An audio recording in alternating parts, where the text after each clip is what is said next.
zaman sedang susah, biasanya kambing hitam laris, tukang kompor gentayangan.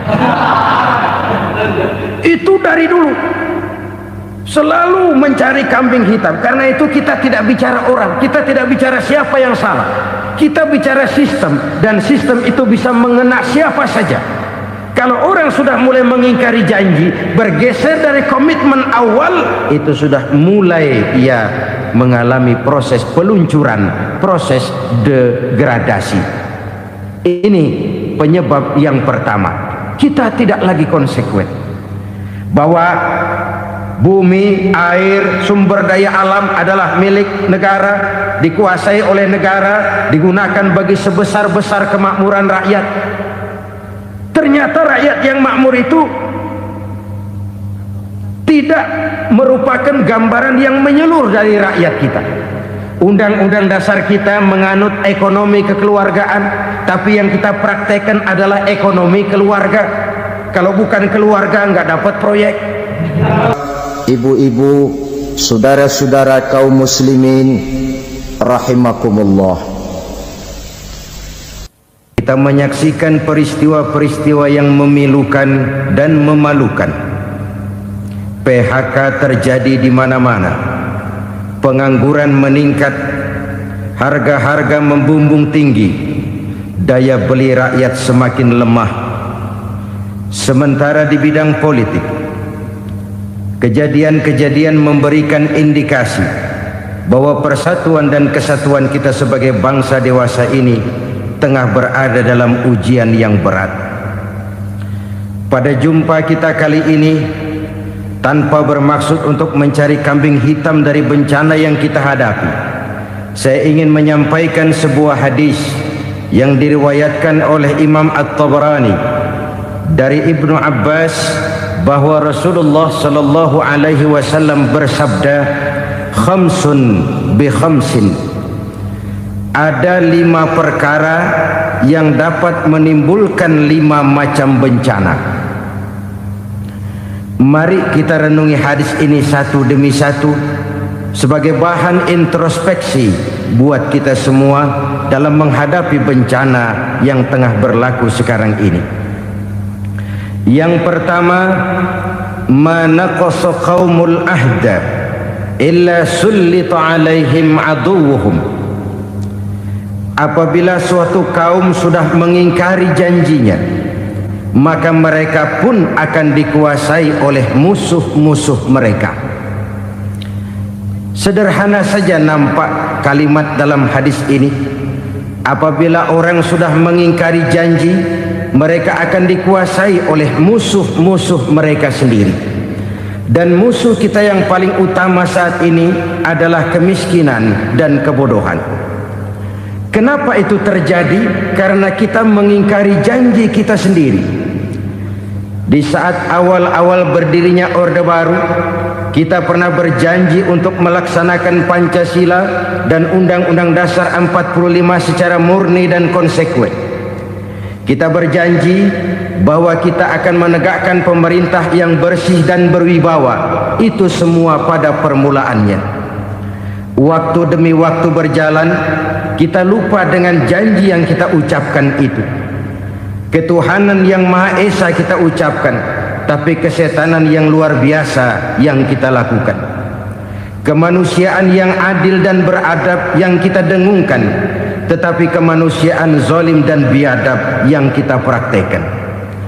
Sederhana saja saudara, hampir setiap pejabat pada posisi-posisi kunci, di awal-awal ia memangku jabatan itu, biasanya ia mengucapkan sumpah dengan lafaz demi Allah bahwa dalam melaksanakan jabatan ini saya tidak akan menerima hadiah atau pemberian dalam bentuk apapun. Itu pada permulaannya. Lama-lama rupanya hadiah itu asik juga, mulai diterima. Lama-lama dirasa kurang, mulai menagih. Dan akhirnya terjadilah praktek yang disebut suap menyuap, semir menyemir, dan lain sebagainya. Kalau ini sudah menjadi kenyataan, bagaimana kita mau menegakkan pemerintah yang bersih dan berwibawa? Undang-Undang Dasar 45 menyatakan bahwa bumi, air dan seluruh kekayaan negara dikelola oleh negara bagi sebesar-besar kemakmuran rakyat. Yang terjadi adalah bahwa kita merasa mewakili rakyat untuk menikmati harta dan kekayaan negara, sehingga rakyat banyak tidak bisa ikut menikmatinya. Menumpuklah harta itu sehingga terjadilah pepatah, gunung ditimbun, sumur digali. Yang kaya semakin kaya, yang miskin semakin terpuruk. Kita ingkar dengan janji yang kita ucapkan di awal-awal kita bergerak. Kita ingkar dengan janji pada saat kita mengatakannya dengan menyebut nama Allah, dengan mempertaruhkan nama Tuhan. Sehingga pada akhirnya jabatan pun mengalami tender. Sudah menjadi rahasia umum, orang mau jadi lurah mesti mengeluarkan uang, mau jadi camat mesti mengeluarkan uang, mau jadi wali kota, bupati, bahkan gubernur, itu ada pasarannya. Secara logika, kalau orang memperoleh satu jabatan karena banyak mengeluarkan uang, tentu pada saat ia mengeluarkan uang, ia sudah punya pemikiran, modal pasti pulang, modal pasti kembali. Kalau orang memperoleh suatu jabatan karena banyak mengeluarkan uang, maka langkah pertama yang dia lakukan setelah memangku jabatan itu ialah bagaimana uang bisa kembali, bagaimana modal bisa pulang. Kalau modal sudah pulang, pikiran berikutnya bagaimana supaya dapat untung. Lalu kapan mau bekerja untuk kepentingan rakyat? Itu nomor 18. Kemudian kalau ada proyek-proyek besar, pertanyaannya ialah bukan apakah proyek ini bermanfaat bagi rakyat, apakah proyek ini layak untuk diteruskan, tetapi yang jadi pertanyaan paling utama ialah bagian saya berapa duit dari proyek ini. Kita bisa lihat proyek, mega proyek lahan 1 juta hektar di Kalimantan Tengah, triliunan rupiah, dan proyek itu gagal. SD Impres bulan ini diresmikan, bulan depan retak. Jembatan-jembatan bulan ini gunting pita, bulan depan runtuh. Kita ingkar dengan janji. Kita berkata kita bekerja untuk kepentingan rakyat, tapi kita tidak pernah mengenal rakyat itu. Apabila suatu kaum sudah mulai mengingkari janji, maka mereka akan dikuasai oleh musuh-musuh mereka. Akibatnya tersusunlah barisan-barisan sakit hati yang makin lama makin menjadi bola salju, menggelinding membesar, dan kemudian terjadilah hal-hal yang tidak kita inginkan lagi. Apabila suatu kaum sudah mengingkari janji, maka mereka akan dikuasai oleh musuh-musuh mereka. Ini penyebab bencana yang pertama. Kita tidak konsekuen. Tadinya kita dengan lantang teriak-teriak berantas korupsi, ganyang korupsi. Pada waktu kita belum mendapat kesempatan. Setelah kita naik punya kesempatan, rupanya korupsi enak juga dirasa. Terjadi pergeseran nilai, orang luntur, kehilangan idealisme awal.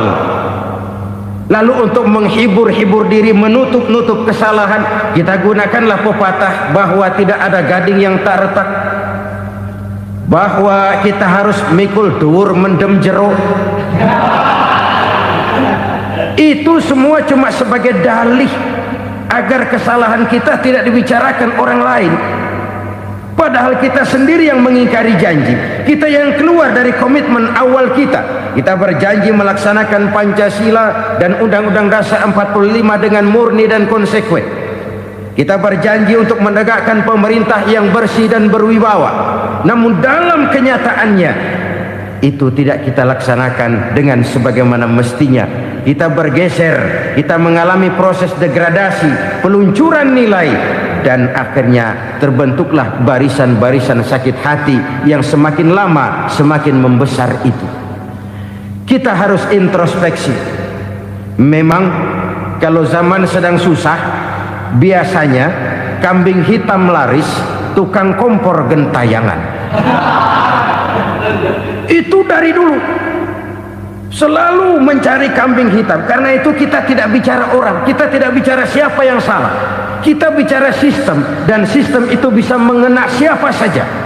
Kalau orang sudah mulai mengingkari janji, bergeser dari komitmen awal, itu sudah mulai ia mengalami proses peluncuran, proses degradasi. Ini penyebab yang pertama. Kita tidak lagi konsekuen bahwa bumi, air, sumber daya alam adalah milik negara, dikuasai oleh negara, digunakan bagi sebesar-besar kemakmuran rakyat. Ternyata rakyat yang makmur itu tidak merupakan gambaran yang menyeluruh dari rakyat kita. Undang-undang dasar kita menganut ekonomi kekeluargaan, tapi yang kita praktekkan adalah ekonomi keluarga. Kalau bukan keluarga nggak dapat proyek, kalau bukan keluarga nggak dapat macam-macam. Kekeluargaan kita rubah menjadi keluarga, timbullah penyakit nepotisme. Kita bergeser, kita ingkari janji, dan kita anggap kita atasnamakan rakyat. Rakyat cuma sekedar jadi address, rakyat cuma sekedar jadi alamat, tetapi kehidupan mereka tidak banyak berubah dan tidak banyak terangkat.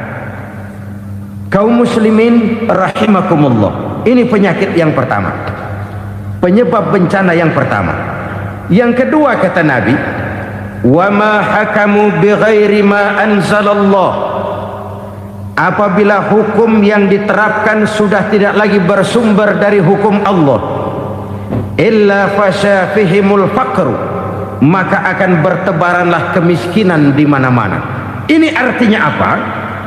Apabila hukum tinggal sebuah stempel, apabila hukum sudah diatur menurut kepentingan, apabila hukum sudah tidak lagi ditegakkan secara adil, maka kemiskinan merambah di mana-mana. Hukum diatur menurut selera orang yang sedang berkuasa, maka yang benar bisa jadi salah, yang salah bisa jadi benar. Hukum dalam kenyataan hidup berlaku seperti pisau. Pisau itu kan saudara lihat, yang namanya pisau dimanapun itu tajamnya ke bawah, ke atas tumpul. Kalau hukum itu, kalau untuk rakyat, hukum itu tajam bukan main, cepat sekali dilaksanakan. Tapi giliran menengah ke atas, yang gedean dikit berbuat salah, hukum tompul. Hukum pura-pura tidak dengar. Akibatnya terluka rasa keadilan rakyat. Satu kasus rakyat diam, dua kasus rakyat diam, tiga kasus rakyat diam, kasus terakumulasi di hati rakyat. Luka rasa keadilan, dan itu menjadi sumber bencana. Penjarahan, kita tidak setuju itu, tapi kita harus melihat kausalnya. Itu kan tidak berdiri sendiri. Itu kan karena terlukanya rasa keadilan rakyat, melihat kesempatan ini tidak merata. Kalau rakyat ini yang ngajukan kredit ke bank, walaupun jumlahnya cuma jutaan, ratusan ribu, susahnya 17 setan. Tapi ada orang-orang tertentu yang agunannya palsu, jaminannya palsu, bawa kata belece, bukan cuma miliaran, triliunan kredit bisa keluar. Terluka rasa keadilan, hilangnya kesempatan. Rakyat cuma dapat kesempitan, jarang dapat kesempatan. Dari lukanya rasa keadilan ini, memang ya entah lipstik, entah basa-basi, dibentuklah tim ini, dibentuklah badan pengawas ini, dibentuklah tim ini. Kalau membentur tahu, hancur tahu. Tapi kalau tim yang dibentuk membentur karang, bukan karangnya yang hancur biasanya, timnya yang bubar. Kenapa? Yang dibentur batu karang yang sangat keras. Kita main-main dengan hukum, kita tidak konsekuen dengan hukum. Luka rasa keadilan, dan itu terakumulasi. Edi Tamsil, rakyat tahu, terakumulasi. menguap begitu saja. Kasus-kasus lain rakyat tahu, menguap begitu saja. Ketidakadilan terakumulasi, mengendap di hati rakyat, menunggu ledakan. Pada saat sumbu meledak, rakyat tidak bisa dibendung lagi. Oke, kita tidak setuju dengan penjarahan, tapi jangan melihat itu sebagai peristiwa yang berdiri sendiri. Kenapa itu terjadi? Kausalnya kenapa? Oke, kita tidak setuju memang, tapi yang dijarah oleh rakyat kan memang cuma untuk perut. Yang dijarahkan beras, yang dijarahkan televisi, yang dijarahkan kulkas yang masih bisa dihitung, yang memang real untuk kebutuhan rakyat. Penjara-penjara berdasi kepala botak yang menguras uang rakyat habis-habisan, enak saja melenggang dalam kehidupan ini. Makin terluka rasa keadilan rakyat. Apabila hukum yang diterapkan sudah menyimpang dari keadilan yang diajarkan Allah, fasyafihimul fakru, bertebaranlah kemiskinan. Aneh, memalukan, memilukan. Sebuah negara agraris yang katanya pulaunya hijau royo-royo, gemari palau jenawi toto tentem kertora harjo, yang tahun 93 pernah mendapat penghargaan dari FAO, Badan Pangan Sedunia, sebagai negara yang berhasil dalam swasembada pangan. Sekarang ini kita terpaksa betul beli beras dari Vietnam, beli beras ke Kamboja, beli kedelai dari Kamboja. Kenapa? Lahan sawah kita habis ditanami pabrik. Teknologi kita, teknologi loncatan yang non-applied, tidak terpakai oleh kita. Lantas lahan yang tidak bisa kita tanami, kita paksakan lahan-lahan gambut menjadi tanah pertanian yang subur dengan biaya triliunan, dan kita gagal. Kita cari jarum dan kapak hilang. Kita mau jadi negara industri dengan loncatan teknologi yang maju, kita lupakan pola pijak kita sebagai negara agraris, dan akhirnya kita kecolongan. Lihatlah dewasa ini, rakyat kita antri sembako di mana-mana. Di sebuah negara agraris, ketidakadilan melahirkan kemiskinan, kemiskinan moral dan kemiskinan material. Kemiskinan moral, rakyat nggak percaya lagi sama pejabat. Rakyat mengalami krisis figur. Orang alah lu ngomong dah sama ember.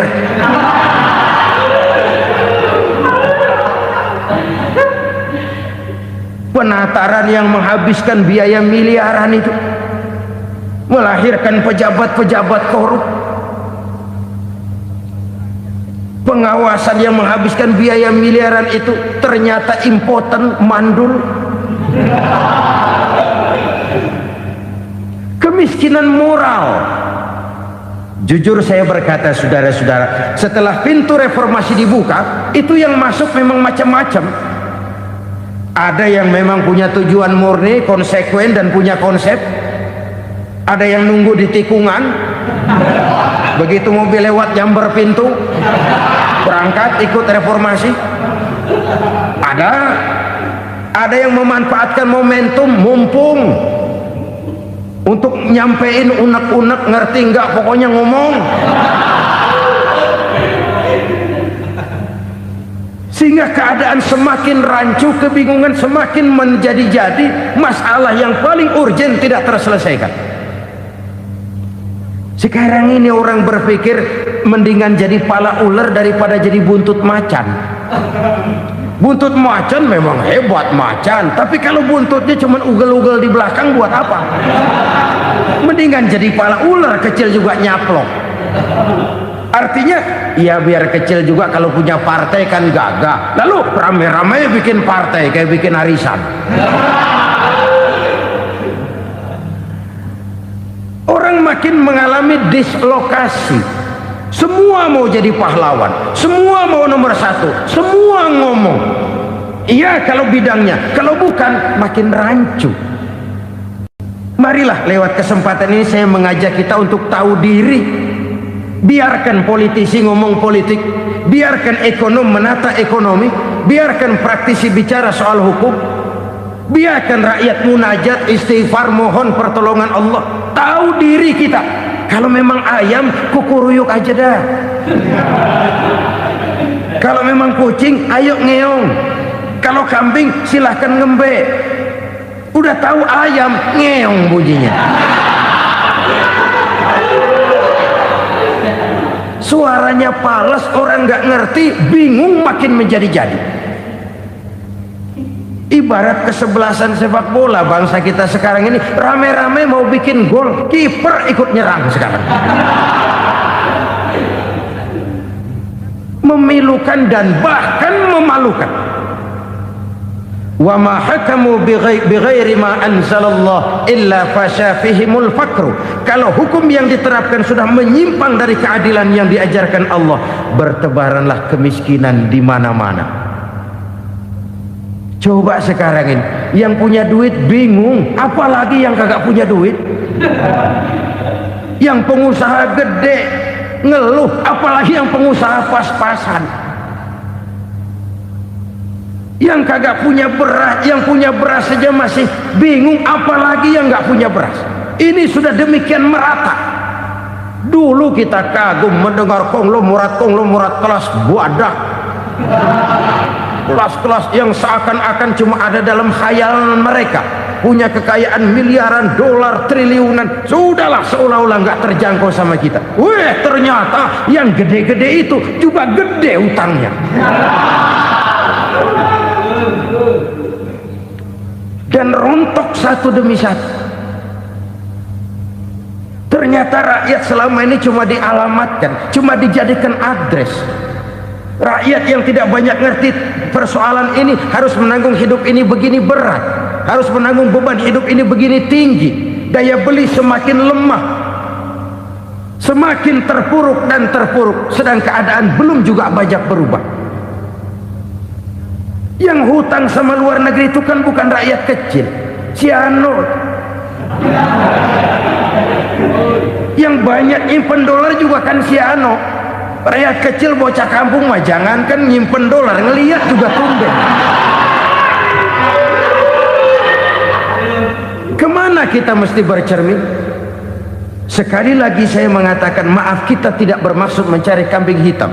Karena itu kita tidak bicara orang, kita bicara sistem, kita bicara keadaan. Beginilah yang dikatakan Nabi, penyebab timbulnya bencana, hukum yang ditegakkan tidak lagi berorientasi kepada keadilan, tapi berorientasi kepada kepentingan.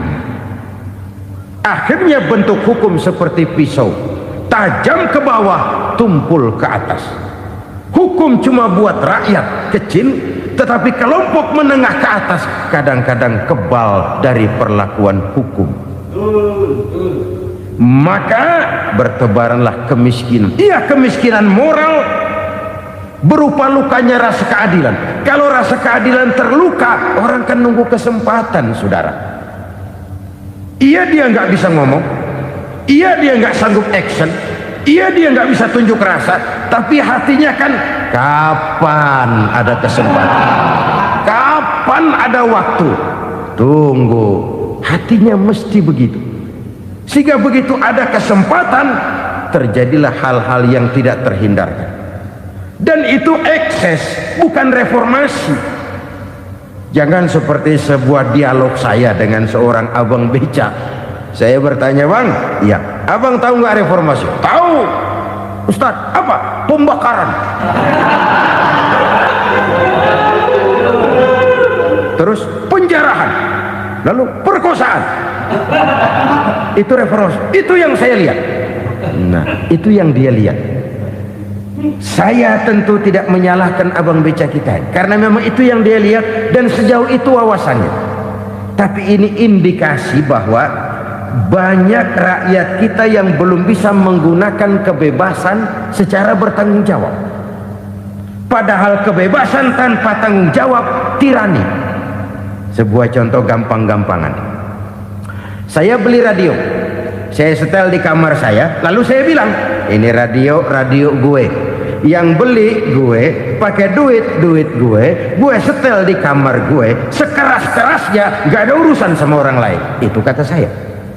Tetapi tetangga saya sebelah rumah kan boleh juga ngomong begitu. Kata tetangga saya, ini mata gue, yang ngantuk gue tidur di kamar gue, kenapa suara radio lu nyampe kemari? Artinya apa ini? Kebebasan saya nyetel radio dibatasi oleh kebebasan tetangga saya yang mau tidur. Tidak ada kebebasan mutlak. Kebebasan mutlak tanpa tanggung jawab kembali akan melahirkan tirani, kembali akan melahirkan pemaksaan kehendak. Dan itu lagi-lagi bukan demokrasi. Saudara-saudara kaum muslimin rahimakumullah, ini penyakit yang kedua, lukanya rasa keadilan, terutama di kalangan rakyat kecil. Itu mengendap menjadi akumulasi dan menunggu giliran kapan bisa dimuntahkan. Dengan kata lain, rakyatnya udah banyak banget makan yang perutnya jadi enak, nyelam. Kapan nunggu muntahnya? Udah begini banyak akumulasi yang mereka pendam di perut ini, sehingga ketika terjadi kesempatan itu sudah tidak terkendalikan lagi. Kita out of control. Saya tidak mentolerir sikap-sikap kekerasan. Bahkan saya lebih cenderung bahwa kalau di rumah kita banyak tikusnya saja racuni, jangan rumah dibakar. Bahwa ada korupsi, iya. Ada kolusi, memang. Ada nepotisme, tentu. Tetapi tikusnya saja racuni, jangan rumah dibakar. Masa mau ngusir tikus bakar rumah? Tikusnya lari, tikusnya selamat, rumahnya ewes-ewes.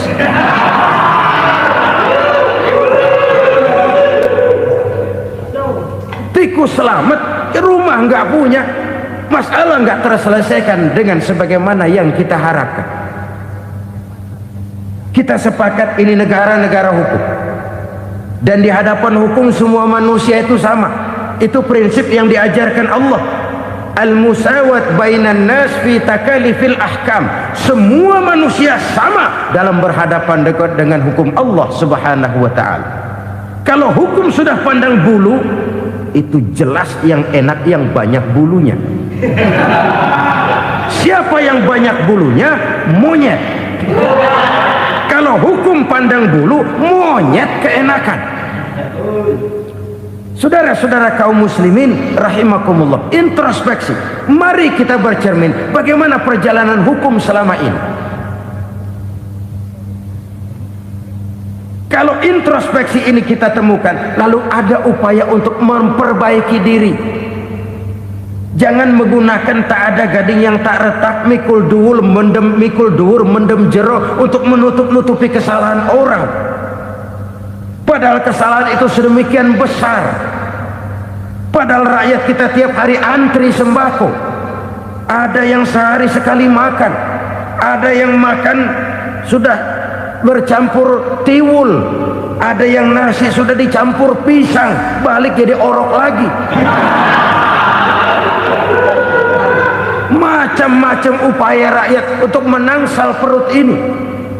Lalu rakyat ditenang-tenangkan, lebih baik puasa Senin Kemis sambil menghadapi krisis ekonomi. Kenapa rakyat yang disuruh puasa? Kenapa bukan pejabatnya yang puasa lebih dulu untuk kemakmuran rakyat? Kalau rakyat yang memang perutnya udah gepeng disuruh puasa, makin krempeng perutnya. Artinya pejabat harus punya sense of politik. Ya, tidak, puasa itu kan tidak cuma Senin Kemis saja. Puasa itu puasa perasaan, puasa menghargai perasaan yang sedang kondisi yang sedang dihadapi oleh rakyat. Bagaimana rakyat yang tengah antri sembako melihat pejabatnya lewat dengan mobil yang harganya sampai 1 miliar. Oh, inilah pemimpin saya. Luka lagi rasa keadilannya. Kita tidak tenggang rasa. Puasa dalam artian itu pun akan menolong menegakkan semangat kebersamaan, membentuk semangat kebersamaan. Saudara-saudara kaum muslimin rahimakumullah, penyebab bencana yang ketiga dikatakan oleh baginda Nabi, wala zaharat fihimul fahishatu illa fasha fihimul maut. Apabila kekejian telah merajalela, maka maut bertebaran di mana-mana. Kita renungi butir kalimat dalam hadis ini.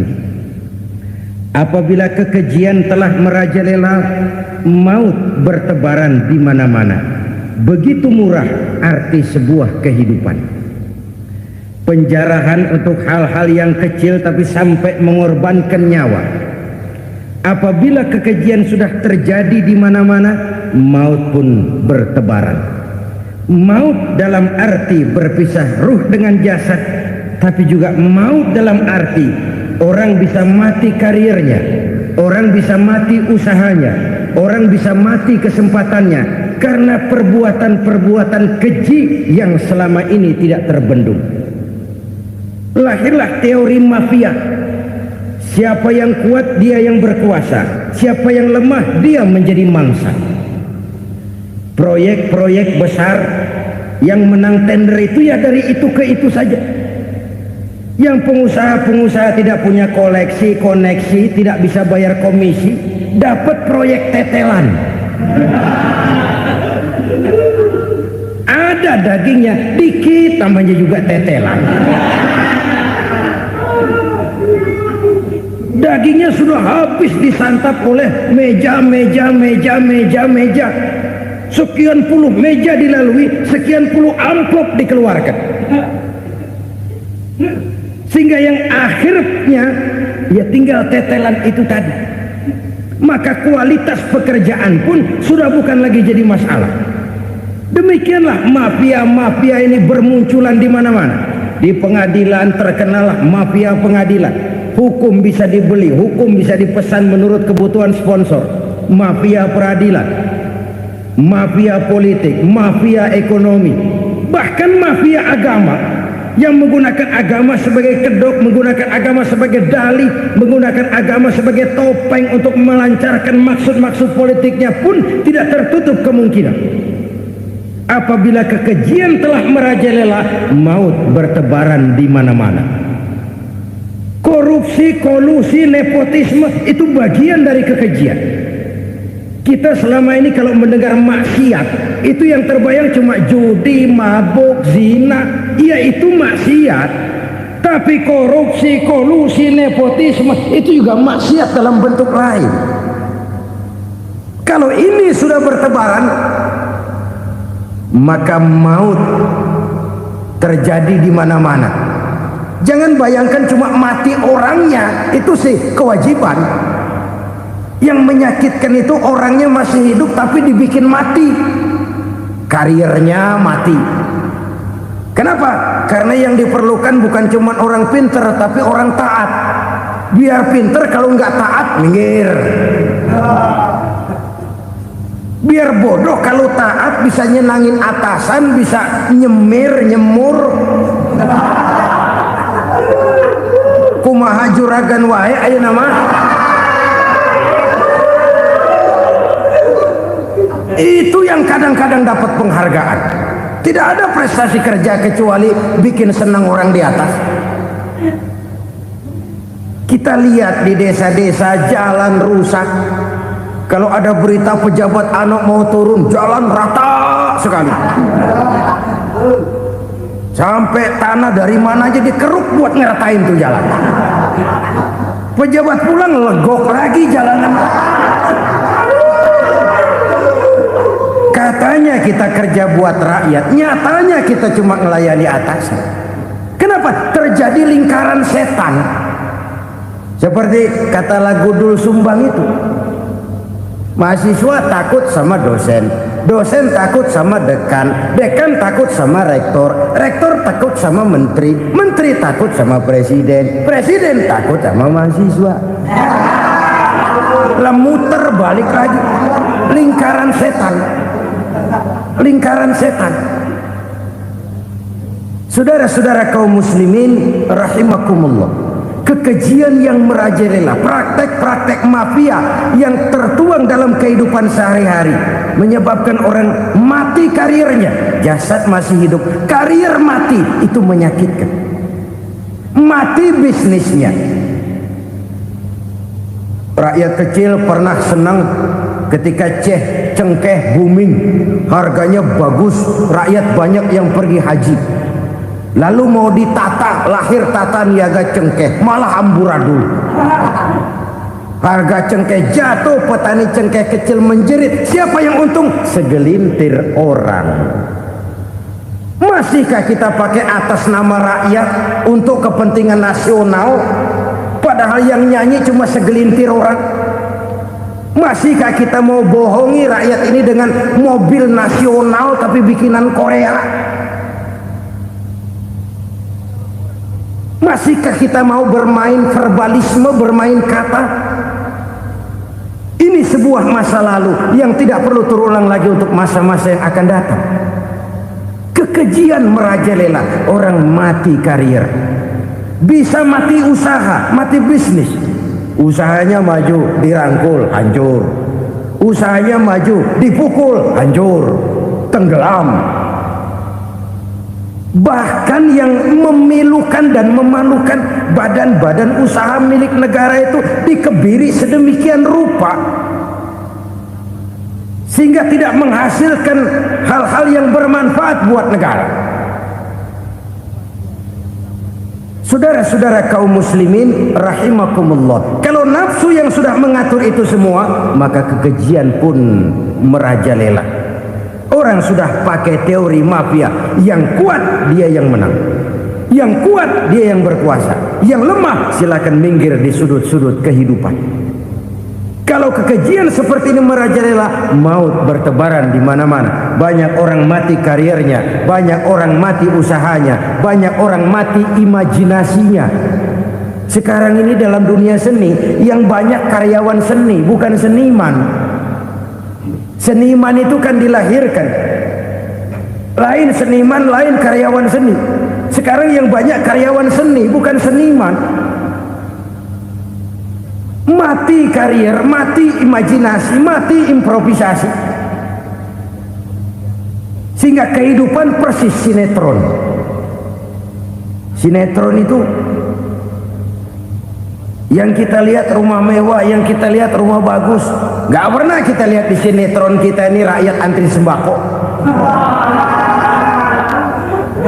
Kita dijejali hal-hal yang indah, yang wah, yang membuat kita tenggelam dalam gaya hidup instan, tenggelam dalam gaya hidup wah. Kita lupa dengan realitas keseharian di tengah-tengah masyarakat kita.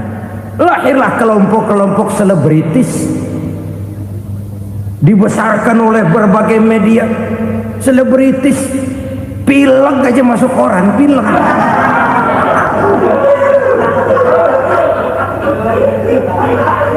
Rakyat yang pingsan antri beras nggak masuk koran. Rakyat yang semaput antri minyak nggak masuk koran. Selebritis panok masuk koran.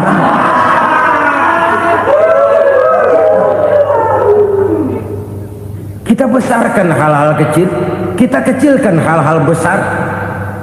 Kenapa? Kita mengejar oplah, kita profit oriented, tidak lagi berorientasi kepada realitas hidup yang kita hadapi ini.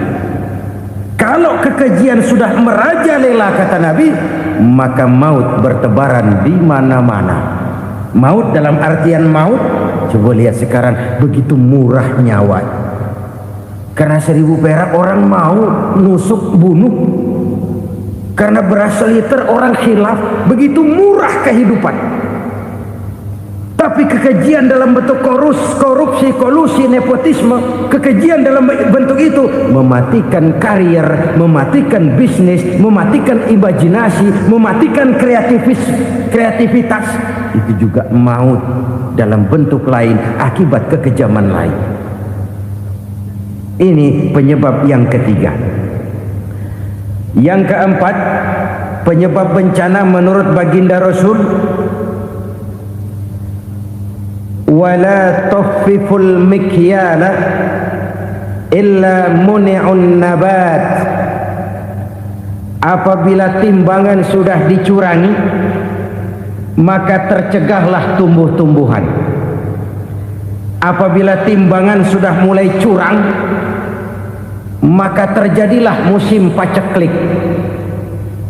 Apabila bisnis sudah bergaya mafia tadi itu, kecurangan-kecurangan terjadi, tender di balik pintu, yang dimenangkan cuma kelompok-kelompok yang bisa memberikan presentasi yang besar, muni'un nabat, terjadilah paceklik.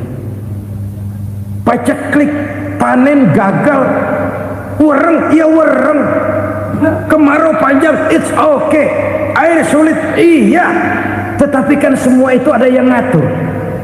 Kemarau ada yang ngatur, belalang itu ada yang ngatur, air itu juga ada yang ngatur.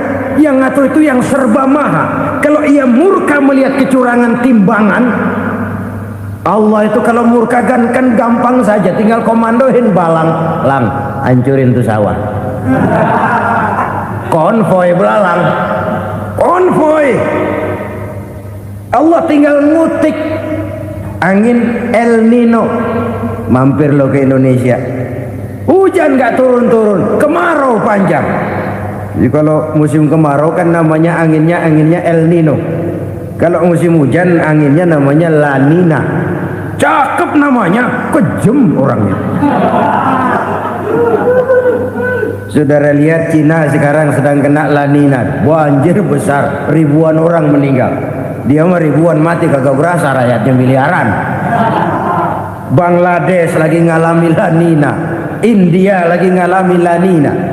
Angin, hujan, kemarau, belalang itu kan ada yang ngendaliin.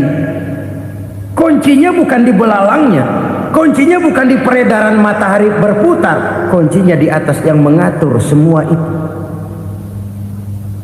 Kalau timbangan sudah mulai curang, pengusaha sudah nggak mau jujur, apa enggak bikin perut jadi mual. Begitu rakyat antri sembako pingsan nggak dapat beras, sementara beras ditumpuk-tumpuk sampai membusuk. Kemana hati nuraninya? Kemana akal pikirannya? Kemana mereka yang berbuat atas nama rakyat tapi melihat rakyat susah tidak tergerak hatinya? Apabila timbangan sudah mulai dicurangi, bisnis sudah mulai melenceng, maka terjadilah paceklik. Sebuah negara yang berhasil dalam swasembada pangan, lalu sekarang menjadi negara yang rakyatnya antri untuk memperoleh kebutuhan pangan.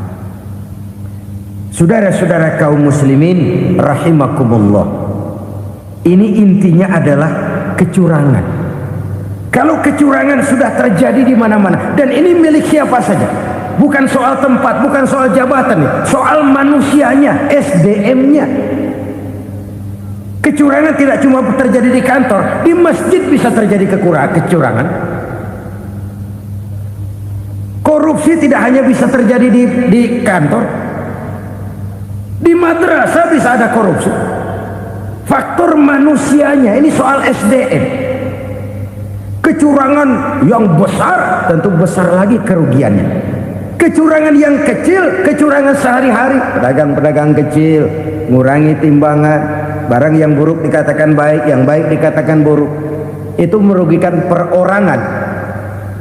Kecurangan yang besar merugikan bangsa dalam bentuk total, dalam bentuk seutuhnya. Nah, kecurangan-kecurangan seperti ini rakyat kan lihat, rakyat kan tahu, dan itu kembali terakumulasi di sini, pegel. Dan jangan lupa, rakyat yang nggak ngomong itu, rakyat yang nggak bersuara itu, batinnya menjerit, jeritannya menggoncang aras, dan itu didengar Allah. Yadullah fauqal jamaah, kata Nabi, tangan Tuhan di atas orang banyak. Jeritan hati rakyat menggoncang aras. Rakyat yang terlalu banyak dizolim, rakyat yang terlalu banyak dirugikan, ya rakyat yang terlalu banyak di atas namakan, menjerit batinnya, menggoncang aras, dan Allah bisa menggerakkan apa saja untuk membuat satu situasi. Allah bisa menggerakkan apa saja untuk membuat satu situasi. Saudara-saudara kaum muslimin rahimakumullah, ini faktor yang ketiga, timbulnya kecurangan. Faktor yang keempat maksud saya. Yang kelima, penyebab timbulnya bencana menurut baginda Nabi, wala muni'uz zakat illa hubbisa anhumul qatru.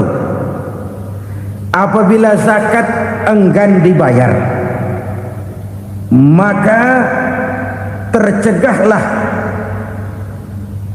qatrun. Qatrun ini kalau bahasa kita sembako. Maka tercegahlah kebutuhan-kebutuhan yang kita perlukan. Ini kita tidak meragukan bahwa yang kita tuju adalah masyarakat yang adil dalam kemakmuran dan makmur dalam keadilan. Nah, antara kemakmuran dan keadilan ini memang sering tidak bisa berjalan seiring. Pada saat kemakmuran kita kejar, ekonomi kita pacu, ada nilai-nilai keadilan yang tertinggal. Pada saat nilai keadilan kita tegakkan benar-benar, ada unsur-unsur kemakmuran yang terabaikan. Oke, kita bisa mengatakan kasus. Oke, kita bisa mengatakan itu sebagian kecil. Tapi kalau sebagian kecil, lama-lama kan jadi sebagian besar. Oke, kita mengejar kemakmuran. Pertanyaannya, kemakmuran untuk siapa? Oke, kita berikan kelompok tertentu kue yang besar dengan harapan nanti dia bagiin kuenya kepada yang kecil-kecil. Tapi kenyataan mereka yang dapat kue besar akhirnya malah lupa diri dan lupa daratan. Mau makin besar, malah memeras yang kecil-kecil ini. Sekarang kan yang kecil modali yang besar. Ramai-ramai buka bank, ternyata kamuflase. Uang banknya untuk kredit perusahaannya sendiri. Nasabahnya rakyat kecil. Artinya apa? Rakyat kecil disuruh modalin orang yang udah gede. Ini kan sambar geledek urusan.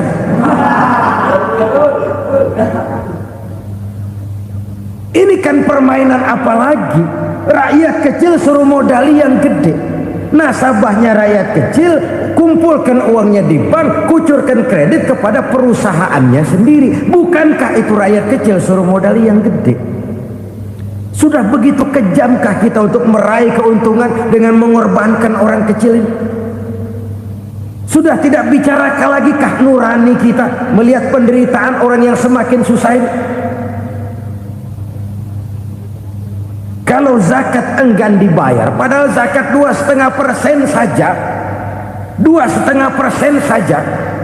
Kalau itu pun enggan, kalau zakat saja enggan, bagaimana pula yang namanya sedekah? Bagaimana pula yang namanya infak? Bagaimana pula yang namanya santunan, bantuan? Kadang-kadang lipstick nyumbang si nyumbang, cuman nyolongnya lebih gede. Ini namanya sumbangan lipstick. Buat lipstick itu kan buat ngumpetin bibir pucat. Itu fungsi utama lipstick. Buat ngumpetin korupsinya, nyumbang kegiatan-kegiatan sosial. Tapi yang dia korup lebih gede dari yang dia sumbangin. Lipstick kamuflase. Nepu kata anak sekarang.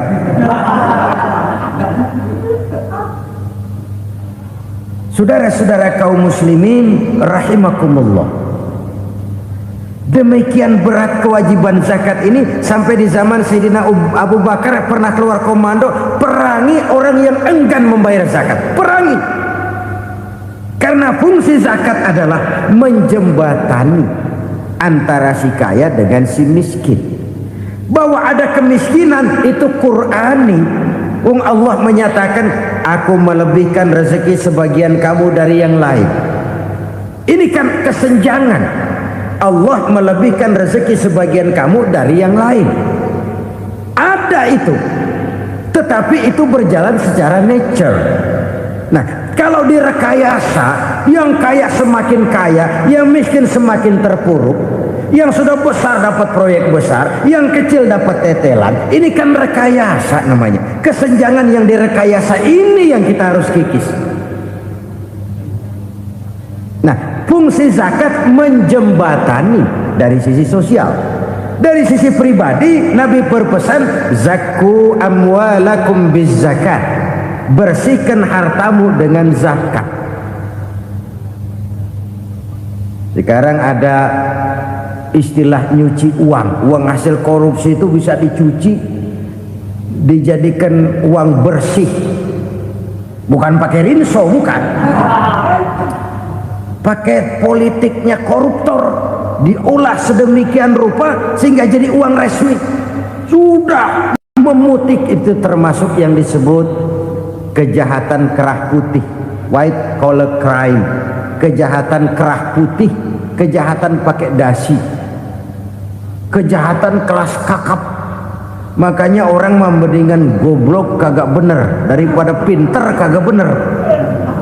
Goblok kagak bener itu gampang ngurusinnya, pinter kagak bener ini yang berabe bener ngurusinnya.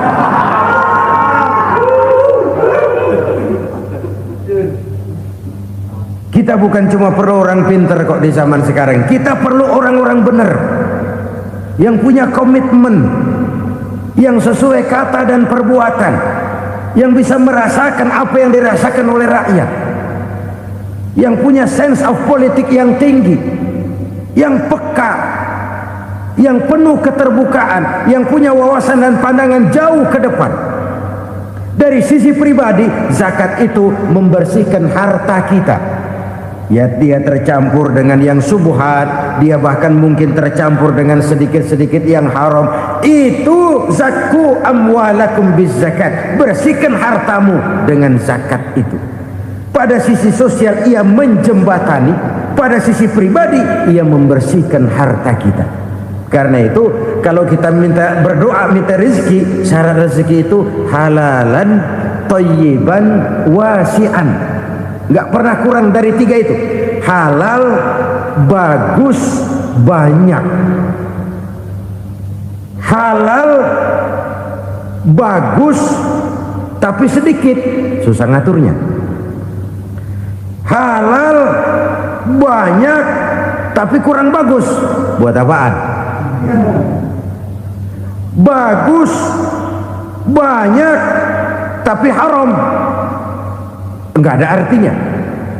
Sebab kata Imamul Ghazali, kalau kau terlalu suka memakan makanan yang haram, dikunyah masuk ke dalam perut besar, digiling oleh perut besar, menghasilkan energi, menggerakkan sel-sel pembuluh saraf, kau juga akan cenderung berpikir yang haram. Kalau sudah cenderung berpikir yang haram, perbuatan pun akan mengarah kepada perbuatan-perbuatan yang haram. Dulu waktu kelompok Jimbaran 200 konglomerat Indonesia kumpul, dihimbau supaya sekian persen kasih pengusaha-pengusaha lemah. Itu kan cuma sekedar belas kasihan, tidak banyak menolong keadaan. Dan bukan itu yang diperlukan pengusaha-pengusaha kecil. Yang diperlukan adalah berikan kami kesempatan seperti mereka dapat kesempatan. Berikan kami peluang seperti mereka juga dikasih peluang. Kalau cuma dikasih 100 juta, 200 juta hari ini, usaha kami nggak ada prospeknya, peluang kagak ada, kan sama juga bohong. Diceburin ke kali, disuruh berenang, tangan diikat, mendingan mampusin ketahuan. Ayo berenang, berlomba, tangan diikat, kaki diikat, sama saja nyuruh mati. Jadi jangan kasih ikannya, kasih kailnya. Yang diperlukan pengusaha kecil menengah ke bawah itu bukan cuma sekedar belas kasih dari konglomerat-konglomerat besar. Berikan kami peluang seperti mereka juga dapat peluang. Berikan kami kesempatan seperti mereka dapat kesempatan. Berikan kami kredit dengan kemudahan seperti mereka juga kalau minta kredit begitu mudahnya. Menciptakan peluang dan kesempatan, pemerataan, bukan menciptakan manusia Indonesia dengan standar ekonomi yang sama. Semua rumahnya harus sama, semua punya mobil. Itu sih kebersamaan bebek. Bebek, coba lihat bebek, satu ngalor semua, satu ngidul semua. Kebersamaan bukan itu. Kebersamaan adalah menciptakan peluang. Kalau yang kaya bisa semakin kaya, kenapa yang miskin tidak bisa ikut naik jadi sedikit kaya? Kalau pengusaha yang sudah kuat bisa bertambah menjadi kuat dengan proyek mega proyek, kenapa yang menengah tidak bisa ikut menjadi kuat?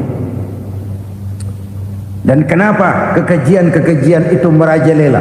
Kita dengar lewat berita-berita PLN tekor, PLN utang. Kenapa? Dia beli listrik dari swasta yang belinya lebih mahal daripada penjualannya. Artinya dia beli itu listrik dari perusahaan listrik swasta, dia jual kepada rakyat lagi. Harga jualnya lebih murah daripada dia beli kepada swasta. Kenapa? Ada tekanan lagi tuh. Biasa siklus lagi. Hukum Boyle. Atas neken, paling bawah gepeng. Ya kita nih rakyat kecil, emang nasibnya gepeng terus. Saudara-saudara kaum muslimin rahimakumullah, dari 5 penyebab bencana ini kita ambil kesimpulan untuk sebuah renungan dan introspeksi kita bersama. Pertama, mengingkari janji, padahal janji itu yang lebih tinggi nilainya adalah di hadapan Allah Subhanahu wa ta'ala. Baik wakil-wakil rakyat di parlemen maupun pemimpin-pemimpin rakyat di dalam kabinet, apabila memangku suatu jabatan, selalu mereka mengawali dengan sumpah, dan sumpah itu dimulai dengan demi Allah. Sadarkah kita pada saat itu kita ucapkan bahwa kita sudah mempertaruhkan Allah untuk jabatan yang kita pegang? Kita sudah mempertaruhkan nama Allah untuk posisi yang dipercayakan kepada kita. Sadarkah kita bahwa menyia-nyiakan itu satu dosa yang sangat besar, yang tidak hanya kepada Allah tetapi juga kepada rakyat yang kita wakili, kepada rakyat yang kita pimpin. Cukuplah sudah rakyat dijadikan adres, umat dijadikan alamat sebagai numpang. Marilah kita kembali kepada komitmen awal dengan jujur kepada janji kita sendiri. Lalu yang kedua, kekejian, baik berupa korupsi, kolusi, nepotisme, dan perbuatan-perbuatan lain akan melahirkan kemiskinan. Kekurangan pangan bukan satu-satunya yang menyebabkan rakyat menderita. Lukanya rasa keadilan terakumulasi di hati rakyat, dan jeritan hati rakyat mengguncang aras. Kalau Allah murka, Allah bisa melakukan apa saja untuk menciptakan suatu kondisi. Faktor yang ketiga adalah praktek mafia menebarkan maut, baik orang yang mati jasad dan rohaninya maupun orang yang mati karirnya, mati kejujurannya, mati usahanya, mati imajinasinya. Hilang kreativitas kita sebagai bangsa. Faktor yang keempat, kecurangan-kecurangan di bidang usaha, di bidang tender, mengandalkan menjual kekuasaan. Dan memang repot kalau penguasa jadi pengusaha. Mau atau tidak mau, kebijakan-kebijakan kekuasaannya akan memperkuat jaring-jaring usahanya. Dan pada saat itu objektivitas sulit ditemukan lagi. Lalu yang kelima, keengganan membayar zakat, menumpuknya kekayaan negara pada kelompok-kelompok tertentu. Ini akan melahirkan paceklik yang berkepanjangan. Menumpuknya kekayaan dan harta negara pada kelompok-kelompok tertentu akan melahirkan paceklik dan kemiskinan yang berkepanjangan. Marilah kita sadar, marilah kita merenung bahwa keengganan kita membayar zakat, menciptakan pemerataan, pada akhirnya akan menjadi musibah buat kita semua. Saudara-saudara kaum muslimin rahimakumullah, sekian dulu jumpa kita kali ini. Mudah-mudahan yang saya sampaikan dari hadis riwayat Imam Tabrani ini menjadi bahan introspeksi buat kita semua. Tidak akan seorang muslim jatuh 2 kali di tempat yang sama. Semua merupakan pelajaran untuk kita jadikan introspeksi guna menata hari esok yang lebih baik daripada hari ini. Reformasi harus terus berlanjut, tidak bisa dan tidak perlu dikendalikan, tapi harus tetap dengan landasan akhlakul karimah sesuai dengan budaya kita sebagai bangsa. Terima kasih atas perhatian saudara. Mohon maaf atas segala kekurangan. Jumpa lagi lain kesempatan insyaallah. Usikum wa nafsi bitaqwallah. Wassalamualaikum.